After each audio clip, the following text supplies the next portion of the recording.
Hello, I'm Jorge Varela for thebuttonsmashers.com, and here's our video review of Hatsune Miku Project Diva X for PlayStation 4 and PlayStation Vita. So the short version of this review goes like this. It is the weakest Miku game of all of the recent console releases, but it's still pretty good if all you're looking for is for some really good songs to play through.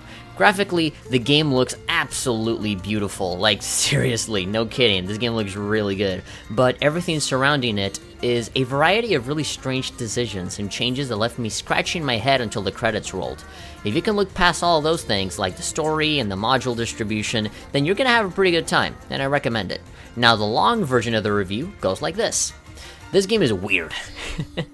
I'm sorry, like that's one of the ways that I, would like to describe this game. At least that's the word that I was thinking about when I was playing through it, weird.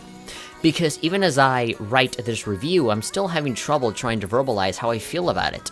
In its purest form, this game is the same Miku-centric game as ever, with the same rhythm-based gameplay as always, along with an impressive facelift. However, amidst my experience, there were a couple of things that left me with an enormous question mark sign floating on the top of my head as I wondered how this makes the game better in any way.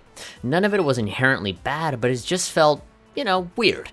And the game might have been better without any of those things. But anyway, Hatsune Miku Project Diva X is Sega's latest Miku rhythm game that now comes with a story to follow, in which the nameless world of the game is running low on energy, due to some prisms not having enough voltage.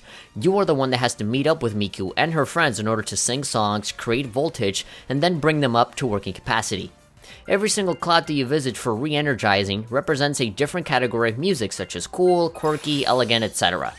You will find a handful of songs per cloud, with a really cool medley to top it all off. Initially, I thought this was a tedious way of organizing the song list, but then I started to see myself in the shoes of someone that has absolutely no idea who Hatsune Miku is, or what kind of music she would sing. If I was in that position, I guess it would be pretty helpful to categorize all the songs in ways where you at least have some general idea of what the songs are going to sound like, rather than going in blind and not knowing what you're going to get, similar to a certain someone's box of chocolates while waiting for a bus. In any case, getting back all the energy for these cloud prisms will be pretty much the majority of your time spent on the game, in addition to winning prizes and costumes after beating each song. Along the way, you will be met with many dialogue scenes featuring the 6 Vocaloid characters, speaking the blandest, most generic sentences about how excited they are and how much they love to sing and to be with their friends and all that. This left me kinda scratching my head, wondering if this was a necessary thing to have in the game at all. It wasn't like I was playing any of the previous games and said, man, if only there was a story for me to follow, then it would really be a great game. But nah, I never really said that, especially when factoring in the origin of these virtual singers.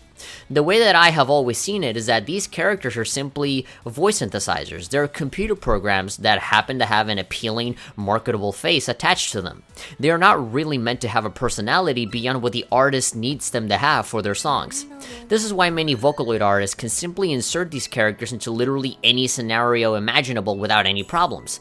This is also the reason for why there are so many music videos putting the characters in many different situations in the previous games, which I think worked to pretty good effect.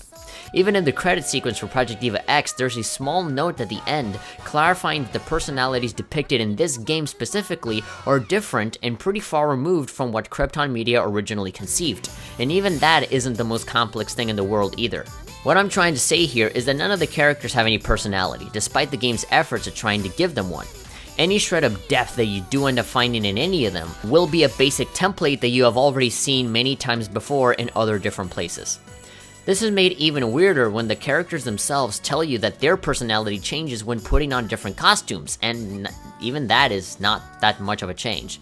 I feel like the game would have been better suited to not have any of this, and instead let the personality come from the music videos provided in the song list. Of course, that's what I would have liked to say, but instead the game decided to opt for every single song just be a stage with a Vocaloid dancing on it, which is probably the biggest, most enormous disappointment of the entire experience. One of my favorite things to do in Project Diva F and F Second was to play through the songs to see the different outcomes and the stories being told.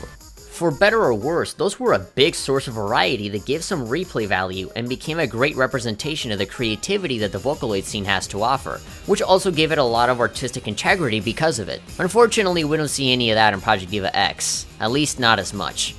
Of course, I don't want to become totally pessimistic. Even though it's only a bunch of stages with anime characters prancing around like it's a live showing of Barney and Friends, the production value surrounding it is probably the best it has ever looked. I still have not gotten tired of staring at the incredibly bright and colorful environments, only brought to life by the great selection of music, camera work, and editing that accompanies it. Whoever directed the cinematography for all the music videos seriously needs a raise or a promotion or whatever you want, because if it weren't for that, none of the videos would have been interesting to watch in any way, since most of them are pretty much exactly the same thing, costume changes and all.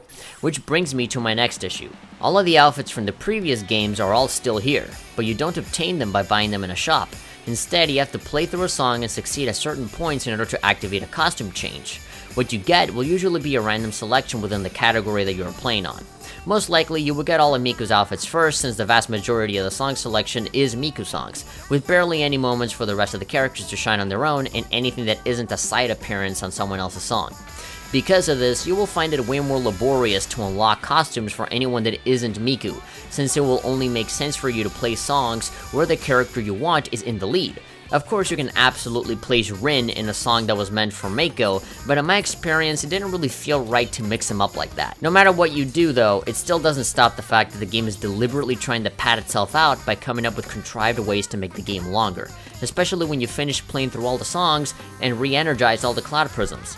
To keep it simple, they basically tell you to do everything all over again, but in a higher difficulty. Almost like how NES games would do it back in the day. There are way more costumes than there are songs in the game, so if you really want to unlock everything, you'll have to play through the same 20-something songs over and over again until you do it. Playing the game in this way only made me think about how lucky it was that the songs are actually good enough to play more than once, but I was still begging for a shop where I could just buy everything by the end of it. There is also some friendship building with the Vocaloid character, similar to the Diva room in the previous games. As a matter of fact, it is a complete copy and paste of the Diva room, save for a couple of changes. In this version, you get some really vague and unclear hints as to what gifts they like to be given, which resulted in me failing miserably every single time I tried to give my favorite characters anything, which by the way, they are Luca and Rin, both wearing bikinis, haha.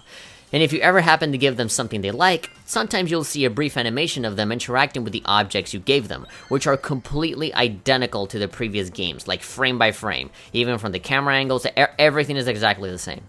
I spent the huge majority of the game not even touching this mode, and I never felt like I missed anything. You'd be better off searching on YouTube for what happens after you level them all up, saving a ton of time that you could be using playing through other modes that you'll very quickly forget about, like the photo mode and the concert editor, which are also identical to Project Diva F and Project Diva F Second. Now, despite everything that I've said, I don't think this is a bad game at all. I just think that the way everything is delivered to you that isn't music related is kind of silly and unnecessary.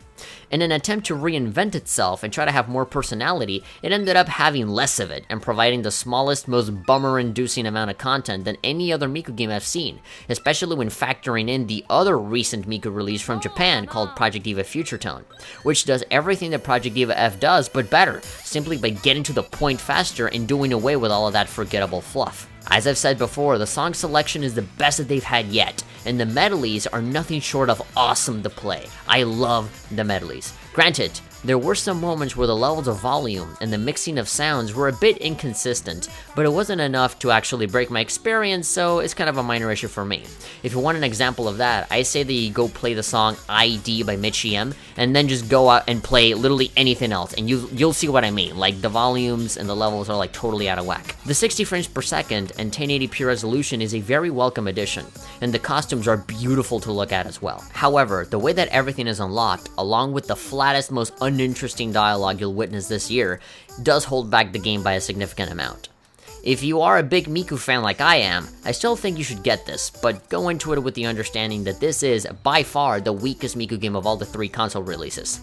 Now, if you'll excuse me, there is a certain really cool Neru song that I want to go and beat on extreme difficulty.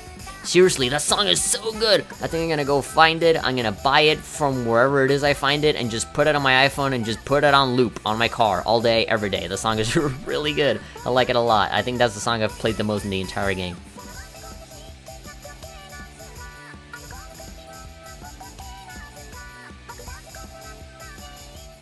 Thank you very much for watching. If you guys enjoyed this video, be sure to give this video a like. And of course, you can go to our website, thebuttonsmasher.com. We do news, we do reviews, and if you're a fan of podcasts, then be sure to visit that site because we have a lot of them. All of that content is created by really fun people that love what they do, so we highly appreciate your support.